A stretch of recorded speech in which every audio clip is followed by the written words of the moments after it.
Showed up for Christmas, but Mom said, "Sorry, I think you have the wrong house." Shocked, I left. Minutes later, my brother called. "Don't be upset, but you know we couldn't let you in." I replied, "Understood." He forgot to hang up. He still thinks helping with rent means he's automatically included. I canceled rent, blocked cards, and by morning 61 missed calls. No rent, no home. My name is Allison Reed, 32 years old, standing in the falling snow with a homemade apple pie and carefully wrapped gifts. After driving across 3 states to surprise my family for Christmas, my heart swelled with anticipation as my mother opened the door of my childhood home. But instead of welcoming arms, her eyes turned cold. "Sorry. I think you have the wrong house," she said firmly before closing the door in my face. Before I continue this story, let me know where you're watching from in the comments below. Hit that subscribe button if you've ever felt the sting of family betrayal and want to join our community of survivors. Growing up in our modest 2-story home in small-town Ohio wasn't always picture-perfect, but we had our moments. My parents divorced when I was 15, leaving my mother Margaret to raise me and my younger brother Tyler alone. Dad moved to Florida with his new girlfriend, sending birthday cards with $20 tucked inside that gradually dwindled to just Facebook messages as the years passed. Mom worked double shifts at the local hospital as a nurse administrator, her exhaustion visible when she'd collapse onto the sofa each evening, still in her scrubs. Tyler was 4 years younger than me, always the charming one with his dimpled smile and ability to talk his way out of trouble. I took on the responsible role, making dinner when Mom worked late, helping Tyler with homework, and taking on part-time jobs through high school to contribute to household expenses. Our family unit might have been fractured, but we survived by leaning on each other. After college, I stayed local for a few years, working at a marketing firm in Cincinnati while living just 30 minutes from Mom's house. During those years, Sunday dinners were our tradition. I'd bring groceries, cook for everyone, and we'd watch movies together afterward. Those were comfortable times. Though I often felt the weight of being the responsible one, the emotional support for both Mom and Tyler. 5 years ago, an opportunity arose that I couldn't pass up. A major marketing agency in Chicago offered me a position with nearly double my salary and real advancement potential. The decision to move wasn't easy, but at 27, I needed to build my own life. Mom acted supportive, though her lips tightened when I shared the news. Tyler, then 23 and still living at home while taking community college classes, seemed genuinely happy for me. "Go show them what the Reeds are made of," he said, hugging me tightly on moving day. What started as occasional financial help quickly became regular support. 3 months after my move, Mom called about the furnace breaking down in the middle of winter. The repair cost $4,000 they didn't have. I transferred the money immediately. 2 months later, Tyler needed a reliable car for his new job. Another $5,000 from my savings. By the end of my first year in Chicago, I had set up automatic monthly transfers to both their accounts to help with expenses. Those transfers continued for years, $800 to Mom for mortgage assistance and $500 to Tyler for getting on his feet. I never questioned the ongoing need, assuming they would tell me when things improved financially. During the rare weekends I could visit, I noticed new furniture in the living room, Mom's updated kitchen appliances, and Tyler's growing collection of gaming equipment. They explained these as bargain finds or necessary investments. Meanwhile, our emotional connection grew increasingly strained. My calls went to voicemail more often. Family updates came primarily through social media rather than direct conversations. When we did speak, the conversations revolved around their lives, their problems, with little interest in my promotion or the challenges of building a life in a new city alone. Holidays became pressure-filled obligations. 2 Thanksgivings ago, I spent 8 hours cooking while Mom and Tyler watched football, then complained the turkey was too dry. Last Christmas, I planned to visit but caught a terrible flu. Their disappointment seemed more about the gifts I wouldn't be bringing rather than missing my company. Still, I sent packages and transferred extra money for a special holiday dinner. This year was going to be different.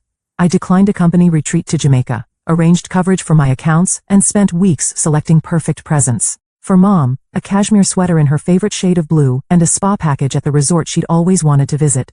For Tyler, the limited edition gaming console he'd been hinting about and concert tickets for his favorite band's reunion tour. I even practiced making Grandma Reed's apple pie recipe until I could recreate it perfectly from memory. Our phone conversations leading up to the holiday were brief. Mom mentioned having a small gathering, but didn't elaborate when I asked who would be attending. Tyler texted rather than called, asking if I could chip in extra for holiday expenses. I transferred an additional $1,000 as my contribution to the festivities, assuming this would help make the holiday special for everyone. Throughout the autumn months, feelings of disconnection gnawed at me. Despite the physical distance, I should have felt closer to my family. The monthly financial support wasn't obligatory to me, but an expression of love, a way to remain connected to them despite the miles between us. Yet with each interaction, I sensed an invisible barrier growing, as if my decision to pursue my career had somehow betrayed them. Still, nothing prepared me for what would happen when I arrived on their doorstep Christmas Eve. arms laden with gifts and heart full of hope for reconciliation. The Chicago skyline disappeared in my rearview mirror as I headed east on the interstate, Christmas music playing softly on the radio. My apartment looked particularly empty that morning. The Christmas tree I decorated standing alone in the DA corner with just a few packages underneath for neighbors who might stop by. The real presents were carefully packed in my trunk, wrapped in silver and blue paper with handwritten tags attached to each. My boss, Lisa, had raised her eyebrows when I requested the full week off. "The Thornton account presentation is on the 28th, she reminded me. "Are you sure you can't do Christmas Day with family and be back for prep?" "I haven't had a real Christmas with them in years," I explained. "I need this time." What I didn't tell her was how desperately I wanted to rebuild the closeness we'd lost. Lisa reluctantly approved my time off, making me promise to check emails remotely. The normally 8-hour drive stretched to nearly 12 as snowstorms across Indiana forced traffic to a crawl. I called Mom around noon to update her on my delayed arrival. "We're having dinner at 6, she said, her voice oddly flat. "Don't worry about rushing. We can save you a plate." "I'll try to make it in time," I promised. "I've got presents for everyone." A pause followed. "Everyone?" "Yes, for you and Tyler, and I can wrap something for anyone else who's coming," I offered, trying to sound casual while fishing for information about the small gathering. "That won't be necessary," she replied quickly. "Drive safely, the roads are probably bad." She hung up before I could respond. That conversation replayed in my mind as I inched along the interstate. Maybe she was just busy with preparations. Maybe the connection was bad. Still, her tone bothered me, lacking the warmth a mother should have when her daughter is braving snowstorms to see her. At a rest stop in western Ohio, I called Tyler, who answered on the fourth ring sounding slightly out of breath. "Hey sis, what's up?" Background noise nearly drowned out his voice. "Just checking in. I'm about 3 hours away now, the roads are clearing up." Cool. Listen, I'm in the middle of something. Can I call you back?" He never called back. Just outside Columbus, I stopped at a gourmet market to buy ingredients for the apple pie. The store bustled with last-minute shoppers, everyone clutching lists and moving with purpose. I selected the finest Granny Smith apples, premium cinnamon, and splurged on a handcrafted pie dish I thought Mom might like to keep afterward. An elderly woman in line behind me smiled at my purchases. "Someone's getting a special homemade treat," she observed. "My family," I explained, suddenly tearful. "I haven't been home for Christmas in a while." She patted my arm. "Nothing like coming home for the holidays, dear." The final stretch of highway gave way to familiar exits, then town roads, that hadn't changed since my childhood. The movie theater where I had my first date, the ice cream shop where we celebrated Tyler's Little League victories, the park where Mom used to take us sledding after heavy snows. Each landmark triggered memories of simpler times, when our family bond seemed unbreakable. Main Street was decorated with twinkling lights and evergreen garlands, the town square dominated by a massive Christmas tree. I drove slowly past my old high school, noticing new construction had replaced the athletic fields. Life had continued here without me, the town evolving just as I had in Chicago. Turning onto Maple Avenue, I felt butterflies in my stomach. Our modest 2-story colonial came into view, now adorned with tasteful white lights along the roofline and wrapped around the porch columns. I never remembered our decorations being so elegant during my childhood years. The driveway was full of vehicles I didn't recognize, a red SUV, a sleek black sedan, and what looked like a brand new luxury sports car alongside Mom's familiar blue Honda. Quite a gathering for Christmas Eve. Friends of Mom's from the hospital, perhaps? Or Tyler's college buddies? I parked along the curb, checking my appearance in the rearview mirror. The 12-hour drive had left me looking tired, but a quick application of lipstick and a brush through my hair helped. I wanted to look successful, happy, worth being proud of. Balancing the pie in one hand and a tote bag of gifts in the other, I navigated the freshly shoveled walkway. Christmas music and laughter spilled from inside along with the mouth-watering aroma of roasting turkey. Through the front window, I glimpsed the living room Christmas tree, much larger and more elaborately decorated than in years past. The sight of stockings hanging from the mantel made me wonder if one bore my name. Snow crunched beneath my boots as I climbed the porch steps. Taking a deep breath to calm my nerves, I shifted the packages in my arms and pressed the doorbell. The music inside dipped in volume. Footsteps approached. I plastered on my brightest smile as the door swung open. Mom stood in the doorway, a glass of red wine in hand. Her hair had been recently colored and styled, her makeup expertly applied. She wore an elegant black dress I'd never seen before, with a sparkling necklace that caught the light. For a split second, joy flashed across her face before being replaced by something entirely unexpected, alarm. Her eyes widened as she took in my snow-covered boots, the steaming pie in my hands, and the bag of gifts. Behind her, I caught glimpses of people moving about. The dining room table set with what appeared to be fine china and crystal glasses. This wasn't a small gathering. This was a full-scale holiday dinner party. Mom's fingers tightened around her wineglass as she positioned herself to block my view of the interior. The warm, familiar greeting I'd anticipated never came. Instead, she uttered the words that would shatter my world. "Sorry. I think you have the wrong house," Mom said, her voice carrying just enough volume for anyone nearby to hear. I blinked, certain I'd misheard. "Mom, it's me, Allison." Her expression remained fixed, eyes darting nervously over her shoulder before returning to me. "I'm afraid you must be confused," she continued with a charade. "There's no Allison here." The pie felt suddenly heavy in my hands. A cold gust of wind sent snowflakes swirling around us on the porch, some landing on the steaming pastry. "Mom, what are you talking about? I drove all day to get here. We talked on the phone earlier." My voice trembled as confusion gave way to the first tendrils of hurt. She leaned forward slightly, lowering her voice. "This isn't a good time, Allison. You should have called to confirm." "I did call. You knew I was coming." The pitch of my voice rose with incredulity. Behind her, a man's voice called out, "Margaret, who's at the door? We're ready for the toast."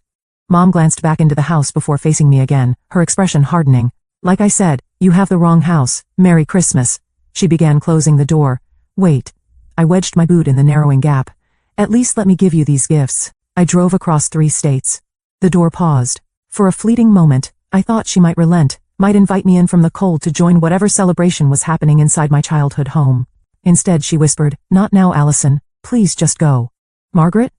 A different voice approached from inside, and suddenly Tyler appeared behind our mother. He wore a button-down shirt and tie, looking more polished than I'd ever seen him. His eyes met mine, widening in recognition, and then, unmistakably, panic. "It's nothing," Mom told him, still maintaining her bizarre pretense. "Just someone who got the wrong address." Tyler stared at me, conflict evident in his expression. For a moment I thought he might contradict her, might welcome his sister who had faithfully sent him $500 every month for years. Instead, he placed a hand on Mom's shoulder.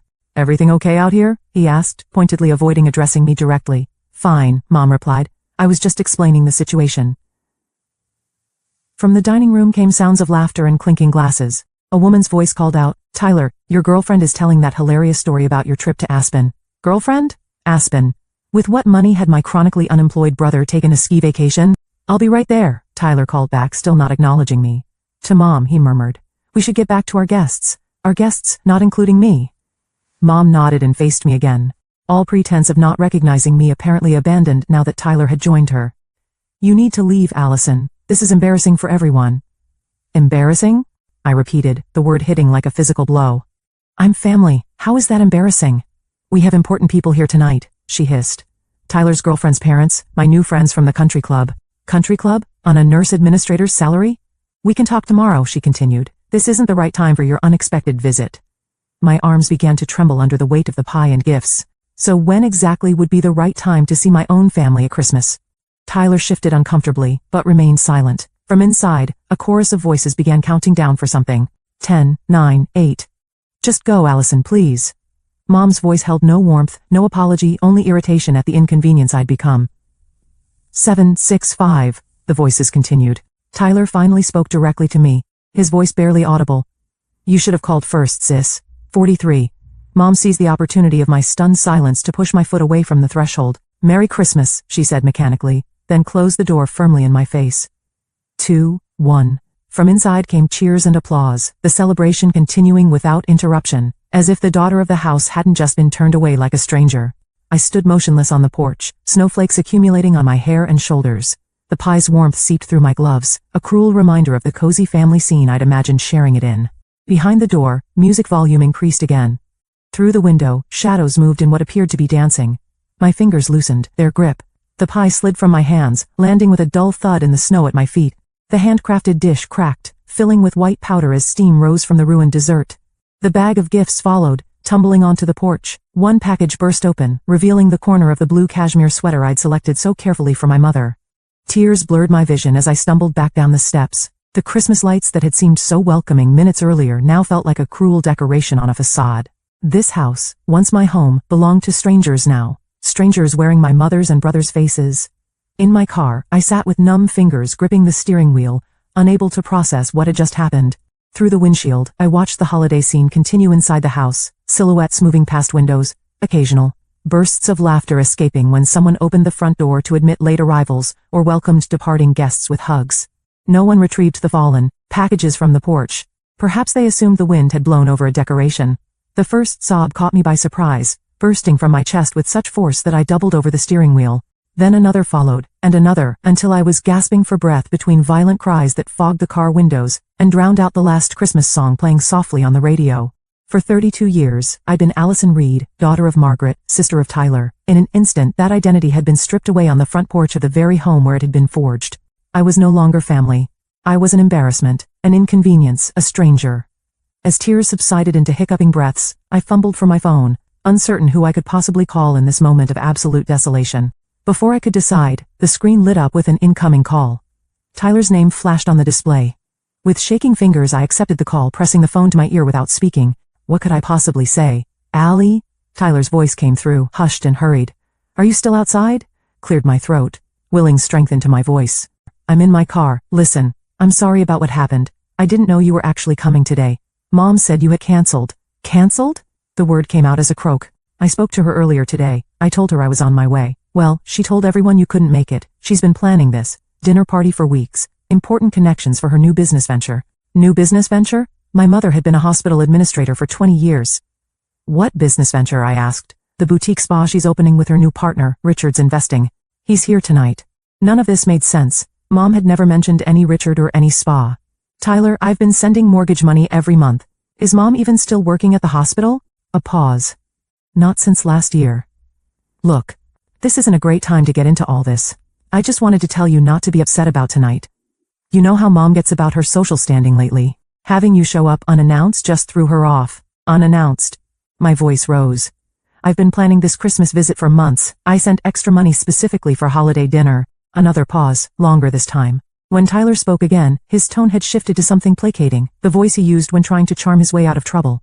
Don't make this a bigger deal than it is, Allie. Christmas Day is tomorrow. Maybe we can meet somewhere for coffee in the morning, just you and me. Exchange gifts then. The casual dismissal in his voice broke something inside me. All those years of support, of caring, of prioritizing their needs above my own, reduced to a consolation coffee if it could be conveniently fit into his schedule. Fine, I said flatly. I understand. Great. You're the best, sis. Always understanding. Relief flooded his voice. I should get back in there before they notice I'm gone too long. Text me what hotel you're staying at, and I'll call you tomorrow about meeting up. I understand, I repeated, unable to formulate any other response through the numbness spreading. Through me, perfect. Love you. Merry Christmas. Merry Christmas, Tyler, I whispered. I expected to hear the call disconnect. Instead, there was rustling, muffled sounds. Tyler had failed to properly end the call. His voice returned, no longer speaking to me, but to someone in the house. His tone completely transformed from the conciliatory one he'd just used. Crisis averted, he said, followed by what sounded like laughter. She's going to some hotel, totally bought the coffee plan. A female voice responded, too distant to make out the words. I know, right? Tyler continued. She still thinks helping with rent means she's automatically included in everything we do. Like, we're obligated to have her around just because she sends money. My entire body went cold as his words registered. Each syllable sliced through years of familial trust, revealing the ugly truth beneath. It's not like she can't afford it, a different voice chimed in. Possibly my mother's. Have you seen her apartment in those Facebook photos, all that travel? She's doing fine without us. Exactly, Tyler agreed. Meanwhile, we're using her money for the things that actually matter to us. She's so desperate to be needed that she never even questions why we always need more.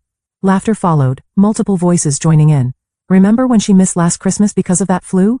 My mother's voice asked. And she sent those ridiculous packages express delivery? The look on Kevin's face when I told him they were from my daughter who thinks sending presents makes up for never visiting. Speaking of presents, Tyler added, you should see what she brought today. Standing there with a literal homemade pie like we're in some Hallmark movie. So pathetic. More laughter growing fainter as he apparently walked away from wherever he'd stashed his phone. She's always been like that, my mother's voice continued, barely audible now.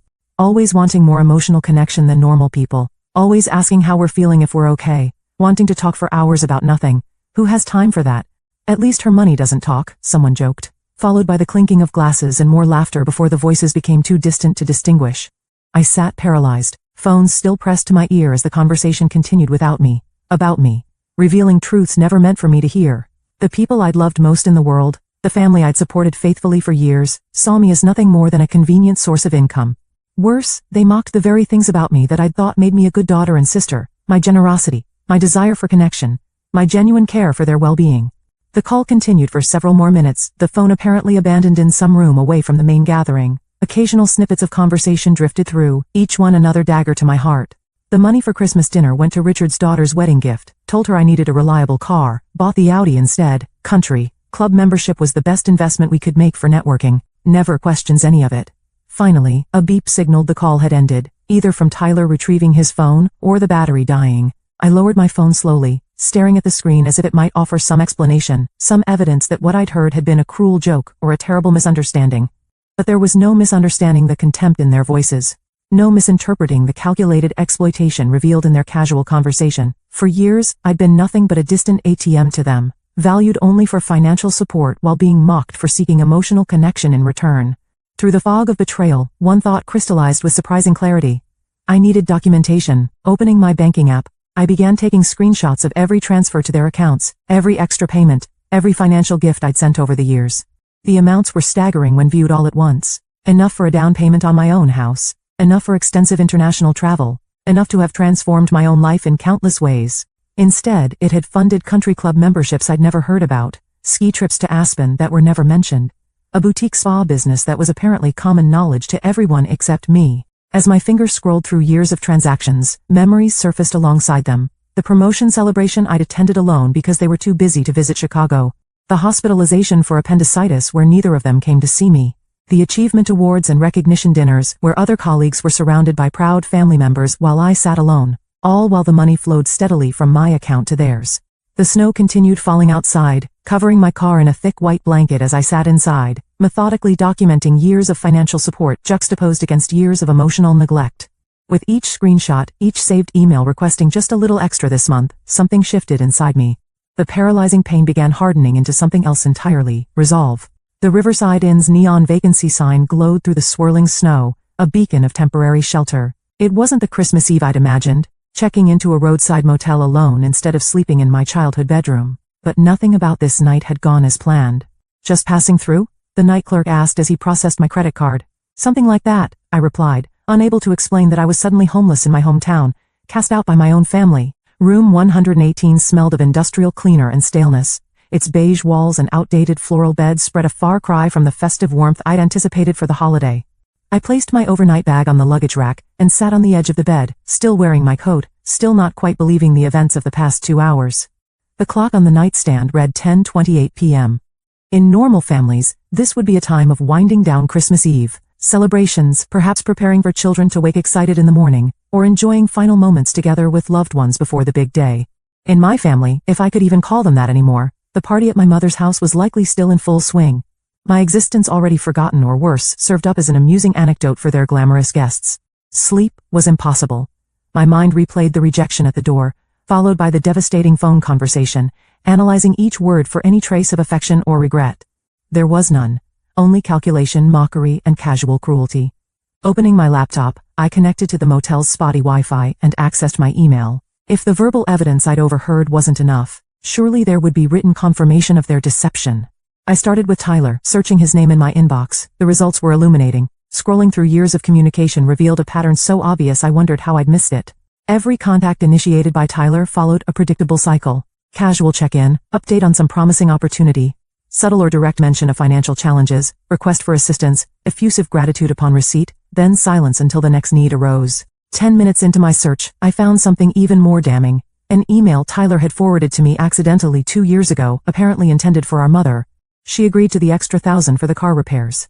That should cover the rest of the down payment on the boat. Maybe mention something about the transmission next month if we need the summer storage fees covered too. I remembered sending that $1,000, remembered the relief in Tyler's voice when he called to thank me, saying the repairs meant he could keep his job since he wouldn't miss shifts due to unreliable transportation. I'd felt good about helping, proud even. Meanwhile, they'd been laughing at my gullibility while spending my hard-earned money on luxury items. My mother's emails followed similar patterns, though more subtle. She specialized in health scares and house emergencies, always downplaying their severity when requesting funds, but dramatically emphasizing the crucial timing of my assistance. One thread particularly stood out. Her desperate pleas for help with mortgage payments to avoid foreclosure coincided with social media posts, which I hadn't noticed at the time, showing her vacation in Sedona at a luxury spa resort. The mortgage payments. For 3 years I'd been transferring $800 monthly toward what I believed was saving my childhood home from financial distress. Had there even been a mortgage crisis, or was that another fabrication? With growing dread, I searched my credit card statements next. Authorized user additions I'd approved years ago for emergencies only showed consistent usage for restaurants, clothing stores, and entertainment venues. A separate card I'd provided for medication costs had been regularly maxed out at high-end department stores and electronics retailers. The more I searched, the more evidence materialized. What had begun as occasional familial support had evolved into systematic financial exploitation. By conservative estimates, I had given them over $80,000 in direct transfers alone over the past 5 years, not counting credit, card charges, gifts, or other indirect support. The bathroom mirror reflected a stranger when I finally stood to splash cold water on my face. Red-rimmed eyes, hollow cheeks, hair disheveled from running my hands through it repeatedly in disbelief. This woman looked broken, betrayed, but something else flickered in her expression too, something steely and determined. At the desk, I opened a new document and began typing. No emotional language, no accusations, just facts, dates, amounts, stated purposes, versus discovered actual uses. A complete accounting of financial support provided, and the systematic deception surrounding it. By 3 a.m., I had created a comprehensive record of every dollar given, every lie told, every manipulation tactic employed. The document complete, I saved it, then opened my banking app again. The interface was familiar. The actions I was about to take were not. My finger hovered over the screen, a lifetime of family loyalty battling with the undeniable evidence of betrayal. Family doesn't do this to each other, I whispered to the empty room. The first step was the automatic transfers, $800 monthly to Margaret Reed, $500 monthly to Tyler Reed. With a few taps, both were canceled, effective immediately. Next, the credit cards. I logged into each account, reporting the authorized user cards as compromised and requesting immediate cancellation. For the separate card in my name that my mother used for emergencies, I reported it lost and requested a replacement with a new number. Finally, the mortgage assistance. This would require a phone call in the morning, but I made a calendar appointment to contact the bank first thing. Each action brought a strange mixture of pain and liberation. These financial ties had been my primary connection to my family for years, the tangible expression of love and support I could provide from a distance. Cutting them felt like severing limbs, yet with each transaction canceled, each exploitative access point closed, my breathing grew steadier, my thinking clearer. By dawn, I had systematically dismantled the financial infrastructure that had defined my family relationships for the past 5 years. My bank accounts were now solely mine. My credit was protected. My future earnings would serve my own needs and goals. The room's cheap drapes did little to block the Christmas morning sunrise. Golden light spilled across the table where my lap displayed the completed documentation of financial abuse and my methodical response to it. Outside, distant church bells chimed, calling the faithful to Christmas services. I should have felt devastated. In many ways, I was. But rising alongside the grief was something unexpected, a profound sense of having reclaimed control over my own life. For years, I'd poured resources into a bottomless pit of need that was never really need at all, just greed disguised as family obligation. Picking up my phone, I composed a single email addressed to both my mother and brother. Subject: termination. A financial support effective immediately. I have canceled all automatic transfers, removed authorized users from my credit accounts, and will no longer be providing financial assistance of any kind. Documentation of past support totaling $83,459.17 over 5 years has been saved for potential legal purposes. Do not contact me regarding financial matters again. Allison, short, direct, unemotional. My finger hovered over the send button as doubt crept in. Was I overreacting? Was I throwing away my only family over money? Then Tyler's mocking voice echoed in my memory. She still thinks helping with rent means she's automatically included. My mother's dismissive tone, always wanting more emotional connection than normal people. This wasn't about money. This was about respect, honesty, and genuine care. All things my financial support had apparently bought me none of. I pressed send. Then I packed my overnight bag, checked out of the motel, and pointed my car back towards Chicago, leaving behind the broken pieces of what I'd always thought was family love. The interstate stretched before me, surprisingly empty on Christmas morning. Most people were home with their families, opening presents, preparing festive meals, creating memories. I gripped the steering wheel with determination, each mile putting distance between me and the shattered illusion of my family bonds. At the first rest stop across the Indiana border, I pulled over to make the calls that couldn't wait. The bank's customer service operated with a skeleton crew for the holiday, but after explaining my situation as a possible fraud case, I was transferred to their security department. So you've been sending regular payments labeled as mortgage assistance to this other party? The representative clarified. Yes, for 3 years. But I now have reason to believe there may never have been a mortgage issue at all. My voice remained steady, professional, as if discussing someone else's situation. I understand. We're placing an immediate stop on any pending transactions to these accounts. Our fraud department will contact you after the holiday to discuss possible recourse options for misrepresented transactions. One by one, I methodically closed every financial pipeline that had flowed from me to them. Credit card companies, payment apps, the investment account I'd established for Tyler's future, business plans. Each representative expressed holiday sympathies while processing my requests without question. Financial self-protection, it seemed, was something they understood all too well, even on Christmas Day. The final call was to my landlord in Chicago, from whom I'd been subletting the garden apartment in my building to Tyler at a significant discount for the past 2 years. He had claimed to be between places temporarily while building his savings. Given what I now knew about ski trips to Aspen and luxury cars, this too had likely been a convenient fiction. I'll need to terminate the sublease agreement with my brother, I explained to Mr. Kaplan. I've just learned he's been misrepresenting his financial situation. That's unfortunate, the elderly landlord replied, especially on Christmas. Family troubles are the worst kind. Yes. I agreed simply, unable to elaborate further without emotion threatening to break through. Back on the highway my phone began its assault. First came the text messages, starting with confusion, quickly escalating to disbelief and anger. Tyler, what's going on? My card was just declined at the gas station. Tyler, Allie, are you serious right now? On Christmas? Tyler, answer. Me, what did you do? My mother's messages followed almost immediately. Mom, Allison, I tried to make a purchase and my card was declined. Fix this immediately. Mom, this is completely unacceptable behavior after everything we've done for you. Mom, if this is about last night, you're being childish and vindictive. I placed my phone in the passenger seat, screen down, and focused on the road ahead. Their messages deserved no response. The email I'd sent explained everything they needed to know. By the time I stopped for lunch at a roadside diner, the only establishment open along the highway, my voicemail was full. Notifications of missed calls scrolled endlessly. Tyler, Mom, unknown numbers that were likely them calling from others' phones when I didn't answer their initial attempts. The diner's Christmas decorations seemed almost obscene in their cheerfulness. Twinkling lights and plastic poinsettias surrounding a small artificial tree with blinking colored bulbs. The handful of other patrons looked as out of place as I felt. Stranded travelers and solitary figures united only by our absence from traditional family gatherings. Merry Christmas, honey, the waitress said, setting down a turkey sandwich special with a small side of cranberry sauce. On the road to see family? Coming back, actually, I replied softly. The visit ended early. She nodded with the wisdom of someone who had seen many holiday disappointments. Sometimes that's for the best. I checked my phone while picking at the sandwich. 23 missed calls, 38 text messages, 7 voicemails, and now emails beginning to arrive. The first was from Tyler, subject line, "You need to fix this right now." The message contained no greeting, just a series of demands. Whatever game you're playing needs to stop. I have bills due Monday. The party last night cost more than expected, and I'm already overdrawn. Mom is hysterical. Her business partner is waiting for her portion of the investment, and now she can't access the money. You had no right to cut us off without warning. You're punishing us because you felt left out of one dinner. Grow up and turn the cards back on immediately. My mother's email arrived minutes later, its tone fluctuating between righteous indignation and manipulative guilt. I don't know what kind of breakdown you're having, but this is beyond unacceptable. After everything I've sacrificed for you, the years of putting your needs first, this is how you repay maternal love? By trying to destroy Christmas? By embarrassing me in front of important business connections? Your brother is beside himself. He was counting on that money for essential expenses. I raised you better than this vindictive behavior. I expect the transfers restored and access reinstated by the time you read this, or don't bother calling yourself my daughter anymore. What sacrifices had she made for me? What needs of mine had ever come first?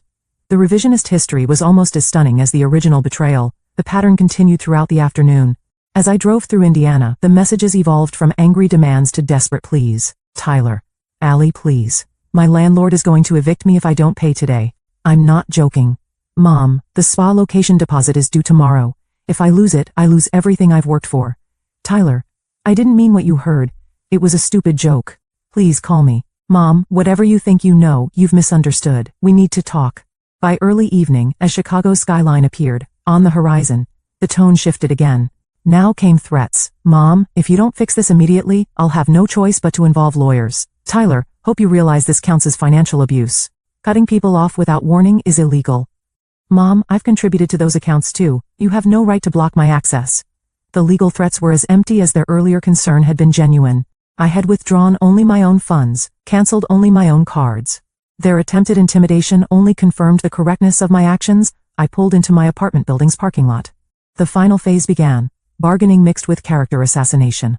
Tyler, okay, you've made your point. Very dramatic. Now turn the cards back on, and we can talk about a reasonable support plan going forward. Mom, I always knew you had emotional problems. This erratic behavior proves it. Let me help you get the therapy you clearly need. Tyler, don't tell anyone about this family disagreement. You'll just embarrass yourself. By the time I unlocked my apartment door, greeted only by the silent Christmas tree and the stale air of a home left unoccupied for days, I had 47 missed calls. The final voicemail left by my mother captured the essence of our entire relationship. Allison, this is your mother. I don't know what kind of point you're trying to make with this financial tantrum, but it ends now. We have always been there for you, always supported your choices, even when you abandoned your family to move to Chicago. All we've ever asked in return is minimal financial help during difficult times. If you've somehow convinced yourself we've taken advantage, that's your own insecurity talking. Call me back immediately so we can resolve this misunderstanding. And, Allison, your brother and I expect compensation for the emotional distress you've caused today. This was supposed to be a special Christmas. I deleted the message along with all the others without responding. Setting my phone to do not disturb, I placed it on the charger and walked to the kitchen to make tea. The apartment felt different somehow, not emptier as I'd feared, but cleaner. As if a long festering infection had finally been lanced, painful in the process, but necessary for healing. On my refrigerator, a save-the-date magnet for a colleague's spring wedding caught my attention. 6 months ago, I'd automatically assumed I'd attend alone as I did most events. Now I wondered if I might invite someone, build new connections, create a chosen family to replace the biological one that had proven so hollow. By morning, my phone showed 61 missed calls. I left them all unanswered as the first day of my new life began. January arrived with bitter winds and heavy snow, mirroring the frozen landscape of my emotional state. The holidays passed in a blur of solitude and paperwork, fraud reports filed with credit agencies, financial records organized for potential legal action, new accounts created with enhanced security features. The external work of separating my finances completely from my family occupied my hands while my heart remained numb, protected by shock from the full impact of what had happened. The calls eventually stopped around New Year's Day, replaced by occasional emails that grew less frequent as weeks passed with no response. My mother's final message came in mid-January. Its subject line intended to wound. Your father always said you'd abandon us too. I deleted it unread. At Lisa's insistence, I scheduled an appointment with a therapist. Something's different about you, my boss had observed after the Thornton presentation, which I delivered flawlessly despite my internal turmoil. Whatever happened over Christmas has changed you. Dr. Kaur's office became a sanctuary where I could finally verbalize the magnitude of the betrayal without fear of judgment. In our first session, I struggled to even name what had happened. My family, they didn't want me anymore, was all I could manage before tears overwhelmed me. By our third meeting I could articulate more clearly. They used me for money while mocking my desire for connection. They saw my generosity as weakness to exploit, not love to reciprocate. What you're describing is financial abuse, Dr. Kaur said gently, combined with profound emotional manipulation. Your grief is completely appropriate. Grief. That word unlocked something. I wasn't just angry or hurt, I was grieving the death of relationships I'd believed in all my life. The mother I thought had loved me had never existed. The brother I'd protected and supported had been playing a role. The family I'd sacrificed for was a fiction I'd created and maintained through willful blindness. February brought small victories. I opened a separate savings account, redirecting the funds previously sent to my family toward my own future. By month's end, I had accumulated enough for a weekend getaway, my first truly selfish expenditure in years. 2 days at a lakeside cabin with novels, hiking trails, and absolute solitude gave me space to breathe, to imagine a life defined by my own choices rather than others' needs. Identity is the next challenge, Dr. Kaur suggested upon my return. Who is Allison Reed when she's not primarily a daughter or sister? When she's not defined by caretaking or financial support? That's what you get to discover now. The question haunted me through March's thaw. Without family obligations draining my energy and resources, unexpected space opened in my life. I accepted dinner invitations from colleagues I'd previously been too busy to get to know. I joined a weekend photography class, rekindling an interest abandoned years ago when family emergencies consistently interrupted my hobbies. One evening in early spring, my downstairs neighbor Clara invited me for coffee. An elderly widow whose children lived overseas, she had always greeted me warmly in passing, but we'd never moved beyond pleasant small talk. I noticed you stopped rushing out of town on holidays, she observed, serving homemade lemon cake alongside strong coffee. Family troubles? Something about her direct kindness broke through my practiced deflections. I discovered my family was using me for money, while actively excluding me from their lives. Instead of the awkward sympathy I'd come to expect, Clara nodded matter-of-factly. My son in Australia did something similar, convinced me to sell my summer cottage to fund his business, which turned out to be a yacht. Her frankness startled a laugh from me. What did you do? Cut him off completely for 2 years. When he finally came back apologizing, I had conditions, real accountability, regular contact that wasn't about money. 5 years later, we're rebuilding something healthier. She poured more coffee. Not saying that's your path, mind you. Some relationships can't and shouldn't be salvaged. That conversation marked a turning point. Clara introduced me to her weekly card group, 4 women and 2 men in their 60s and 70s who welcomed me without question. They taught me canasta, shared stories of their own family complications, and never probed when topics became uncomfortable. With them, I experienced community without obligation, affection without exploitation. By summer, my professional life blossomed alongside these new personal connections. The energy previously consumed by family drama now fueled creative projects. At work, Lisa promoted me to lead our agency's newest high-profile account. My savings grew steadily. I began researching first-time homebuyer programs, imagining routes of my own choosing. When Clara's building elevator broke in July, I naturally helped organize a schedule of neighbors to assist with groceries and errands. My contribution evolved into Sunday dinners in her apartment. Cooking skills once used to nurture my ungrateful family, now serving to build genuine friendships. Other neighbors joined occasionally, creating an impromptu chosen family that expanded with each gathering. "You're good at creating connection," Clara observed one evening as we washed dishes together. That was never the problem. The problem was the people you were connecting with didn't deserve it. As Thanksgiving approached, the holiday anxiety I anticipated felt surprisingly distant. When Clara asked about my plans, I hesitated only briefly before suggesting we host dinner together for our growing circle of friends. The meal we created bore no resemblance to traditional family gatherings of my past. No tension, no calculated exchanges, no keeping score, just genuine appreciation and the comfortable silence of people who enjoy each other's company. Christmas loomed larger in my emotional landscape. Dr. Kaur suggested confronting it directly rather than pretending the anniversary of my family severance didn't matter. "What would a healing Christmas look like for you?" she asked in our early December session. The answer came with unexpected clarity. Rather than seeking replacement family experiences, I wanted to transform the holiday's meaning entirely. I signed up to volunteer at a community center serving Christmas dinner to isolated seniors and struggling families. The center director mentioned they lacked gifts for several seniors on their list. "I could help with that," I offered. Thinking of the fulfillment I'd once found in selecting perfect presents for people who had secretly mocked my efforts. Shopping for strangers who would genuinely appreciate the thought behind each gift brought unexpected joy. I took care learning the seniors' histories from center staff, selecting items that acknowledged their individuality rather than just their needs.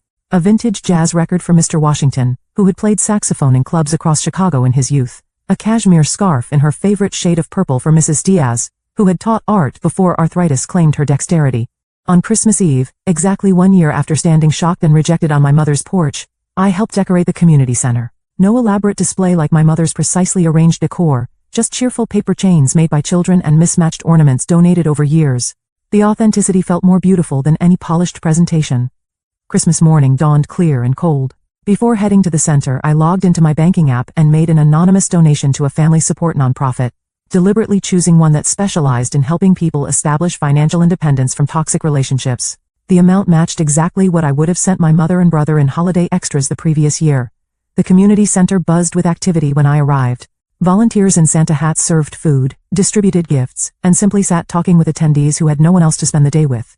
I found myself assigned to Mrs. Chen's table, a 92-year-old former mathematics professor whose sharp wit and observation skills reminded me of Clara. "First time volunteering?" she asked between bites of turkey. "Yes, first Christmas since I lost my family." She studied me with keen eyes, lost as in died, or lost as in discovered they weren't worth keeping. "The second one," I admitted, surprised by my own candor. She nodded. "Been there. Married 47 years to a man who had a second family in Detroit, found out when he died and they showed up at the funeral." She patted my hand. "You'll survive. Might even like the person you become after." In April, almost 16 months after the Christmas rejection, I was walking through downtown Chicago when I glimpsed a familiar face. Tyler stood examining a shop window, older looking somehow, less polished than the last time I'd seen him. When he turned and saw me, his expression cycled rapidly through shock, calculation and an attempt at casual warmth. "Ali. Wow. What are the odds?" He stepped toward me, arms outstretched as if for a hug. I maintained my distance, nodding politely. "Tyler, I didn't know you were in Chicago." "Just for a conference." His eyes assessed me, undoubtedly noting my new haircut, the tailored coat, the general aura of well-being I'd been told I now projected. "You look good, really good. Thank you, I am good." The simple truth of that statement surprised me. An awkward silence followed. He shuffled his feet, clearly uncomfortable with my lack of questions about his life or my mother. "Listen," he finally began, "about what happened. It's in the past," I interrupted calmly. "I've moved forward." His expression flickered between relief and disappointment. Relief at being spared accountability, disappointment at not getting whatever reaction he'd anticipated. "Mom asks about you sometimes," he offered an obvious lie. "I hope you're both well?" The words contained no rancor, just polite distance. "We've been struggling actually. The spa business failed, Mom had to sell the house." His eyes watched for any sign of sympathy or guilt. "We've had to start over almost from scratch. 5 years ago, I would have immediately offered help. 2 years ago, I would have felt vindicated by their struggles. Today, I felt nothing but peaceful detachment." "Life has challenges for everyone," I replied simply. I should get going, I have dinner plans. His expression hardened slightly. Still holding a grudge then after all this time? I smiled, genuinely amused by his misinterpretation. No grudge, Tyler, no anger, no resentment. Just boundaries. I wish you the best sincerely, but my life doesn't include you anymore. As I walked away, he called after me. Family is supposed to be forever, Allie. I turned briefly. True family is? What we had wasn't family. It was exploitation dressed up as obligation. My voice remained gentle, the realization long since processed and accepted. Goodbye, Tyler. That evening, I shared the encounter with my dinner companions, Clara, 2 neighbors from our Sunday group, and colleagues from work who had become genuine friends. Their supportive responses contained no pressure, no expectations, no implicit demands, just authentic care. As plates were cleared and dessert arrived, I looked around the table at these people who had entered my life only after I'd cleared away the debris of false family ties. None of them were perfect, all had flaws and complications. But each connection was built on mutual respect rather than obligation, on choice rather than blood, on appreciation rather than exploitation. Everything okay? Clara asked, noticing my momentary introspection.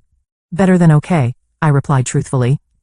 I was just thinking about how sometimes losing what you thought was essential opens the door to finding what actually is. Have you ever experienced a moment when you realized someone you trusted was using you? What boundaries did you create afterward? Share your story in the comments below. If this resonated with you, please subscribe to hear more journeys of healing and self-discovery. Like and share if you know someone who might need to hear that sometimes walking away is the strongest form of self-love. Thank you for being part of this healing journey with me. And remember, family is defined by love and respect, not DNA or obligation.